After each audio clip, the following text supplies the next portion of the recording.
Dalam closing ini saya ingin mengingatkan kita semuanya bahwa bahasa itu sebagai alat berkomunikasi, alat berpikir, sehingga ketika kita tidak berkomunikasi, berpikir sendiri pun kita menggunakan bahasa. Iya kan? Kalau tidak pakai bahasa, pakai apa? Nah, tetapi disitulah maka dalam menggunakan alat ini mesti kita bedakan satu kata, umpamanya negara. Kalau hanya merupakan mata rantai dalam berpikir negara, ya sudah secara sekilas pahamlah ya. Tetapi ketika kita memahaminya secara ilmu istilah, terminologi, itu belum tentu semua orang bisa menjelaskan makna negara. Iya kan? Salat itu berdoa maknanya. Ini usolli ilaika, aku berdoa kepada kamu. Tetapi salat itu bagaimana secara terminologis? Ya tidak semua orang bisa menjelaskannya. Kadang-kadang yang sudah dibuat orang zaman dulu juga salah. Ini ada persoalan dalam bahasa, dan terminologi ini satu ilmu yang belum banyak dipelajari orang. Ya, mungkin orang gak suka karena seperti makan batu keras. Ya kan gitu. Nah, begitu pula saya mengatakannya dengan sadar. Itu hanya makna kata sadar. Semua orang paham sadar itu yang gak tidur, gak lupa, gak lalai, kan gitu sadar ya. Tapi kita bicara ketika sebagai terma, sebagai istilah sadar, membangun kesadaran, tidak semua orang paham. Ya, kalau kita bicara sadar sebagai kata, ya, lughatan, makanya dalam bahasa kajian-kajian terminologi ada lughatan dan syara'an, lughatan wastilahan, sebagai makna bahasa atau sebagai istilah. Nah, di sini yang menjadi kesulitannya ketika kita tidak mendalami terminologi, itu berarti kita belum punya persepsi yang betul. Nah, saya tidak perlu menjelaskan makna kesadaran seperti apa. Saya tadi sudah cukup banyak kesadaran. Cuman saya ingin mengatakan bahwa puncak dari kesadaran itu di mana letaknya. Saya ingin memberikan satu misal, satu contoh saja, bahwa selagi kita masih belum mencapai tingkat kesadaran, kita masih selalu melakukan kemaksiatan. Ya.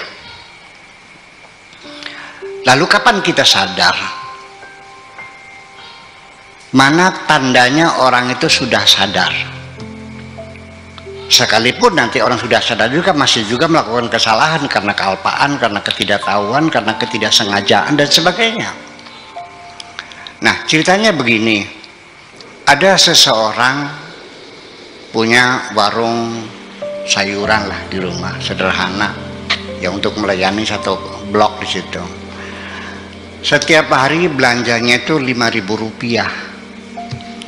Ada cabai merah, ada cabai rawit, ada bawang, ada tomat, yang begitu tuh, warung kecil tuh Rp5.000. Rupanya karena inflasi terus meningkat, akhirnya uang Rp5.000 tidak bisa digelar untuk warung kecil itu. Jadi si suami ini minta kepada istrinya, ditambah dong belanjanya 10.000. Istrinya mengatakan pokoknya 5.000, cukup, tidak cukup mesti cukup. Kata suaminya, 5.000 beli apa? Sekarang beli cabai aja paling hanya 3 biji dapatnya. Situ akhirnya terjadi pertengkaran sampai uang 10.000 itu tarik menarik sampai sobek. Katanya silakan belanja dengan uang itu, ya nggak laku. Ya, akhirnya bertengkar, akhirnya istrinya mengalah, ya udah sini ditambah lagi duitnya. Nah, sebelum ke pasar dia beli rokok Sriwedari dulu 2 batang. Waktu itu Sriwedari itu harganya lebih murah dari gudang garam ya. Beli 2 batang, yang satu diselapkan di kupingnya, yang satu dinyalakan. sambil naik sepeda bawa keranjang. Sampai di tikungan maut itu dia ditabrak oleh mobil bus, terpelentang dan terpelanting dan sampai kepalanya menumbuk batu DMJ. Dia pingsan, bawa ke rumah sakit, tidak sadar, koma 1 minggu, diobati, akhirnya dia membuka mata. Artinya terbuka matanya, dia sadar lagi. Tetapi belum bisa bicara, diobati lagi baru bisa bicara. Setelah 1 bulan istrinya, anaknya datang, tapi dia belum kenal. Siapa saya? Nggak tahu. Istrimu? Nggak tahu. Diobati lagi sampai sebulan lamanya, akhirnya dia mengenal. Siapa saya? Istriku. Alhamdulillah. Sudah sadar belum? Sudah belum? Udah, alhamdulillah sadar. Ingat nggak dulu kita rebutan uang? Nggak ingat. Sempurna belum sadarnya? Belum juga. Akang katanya beli rokok dari 2 batang. Di mana? Nggak ingat. Sudah sempurna belum sadarnya? Belum juga. Diobati lagi. Sampai akhirnya bisa makan sendiri, bisa cebok sendiri, dan dia bisa bercerita bahwa kamu istri saya ingat dulu tuh berangkat kita bertengkar dulu, akhirnya sampai uangnya sobek. Oh iya, sudah sadar. Setelah itu mana?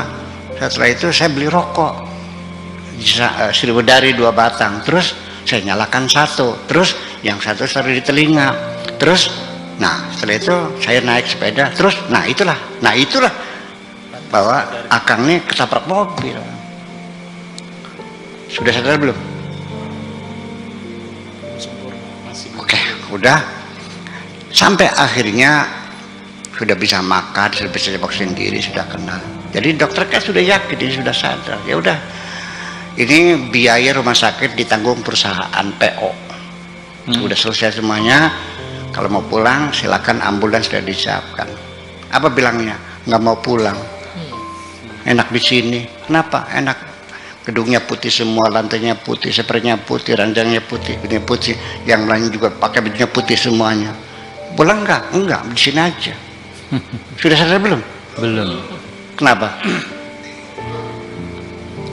Itulah makanya kesadaran tertinggi pada diri kita adalah nanti ketika kita sudah merindukan kapan kita pulang. Makasih. Luar biasa.